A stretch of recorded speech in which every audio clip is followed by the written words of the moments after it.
bringing up the train, the end of the train, like usual.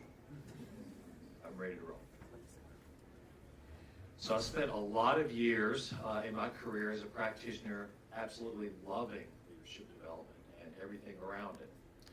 This is not what this is about. This is about how that romance kind of ended to some extent, and how I learned to embrace some alternatives that might make a big difference. So we know that leadership development is a huge industry, it's a huge business, $24 billion in the U.S. alone. The reality, though, is that while leadership development programs are really great for individuals, the value to the company is something else. So it's kind of a typical return on investment formula. And really the return piece is what we're concerned about. The data on return for organizations is questionable at best. So we're going to see what that looks like in just a second with this chart. So it's a little bit busy. As you can see, the graph line going down to the upper left to the right is confidence in leadership.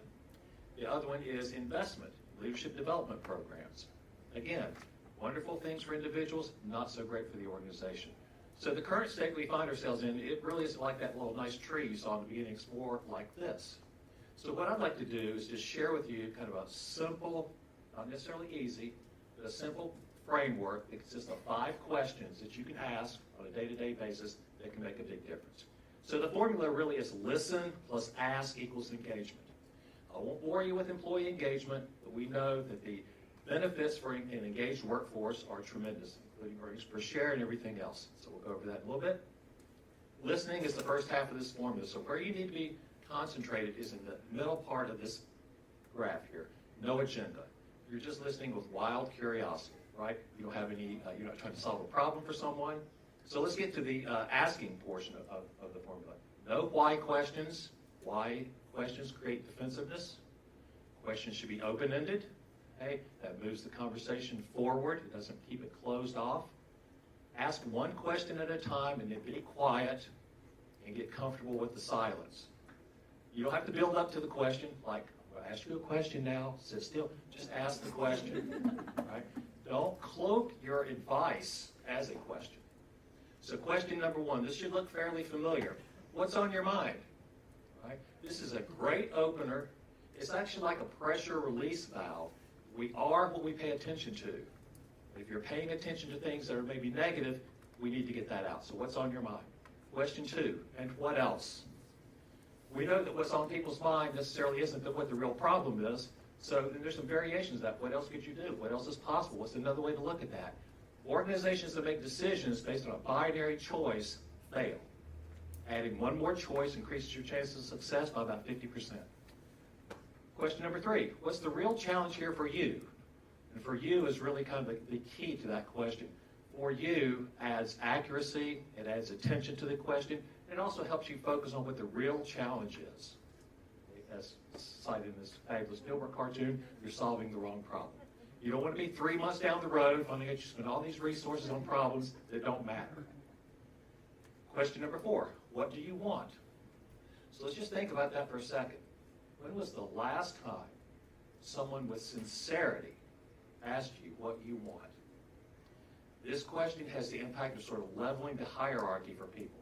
When we talk about sort of the neuroscience of engagement, people want to belong. They want to have rank or hierarchy leveled on the same playing field. They want to have clear expectations. They want to have autonomy.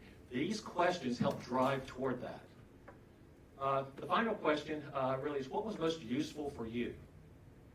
As a leader, our role, we talked a lot about leadership tonight, our role is to create a space for learning. It's about deepening the learning, forwarding the action.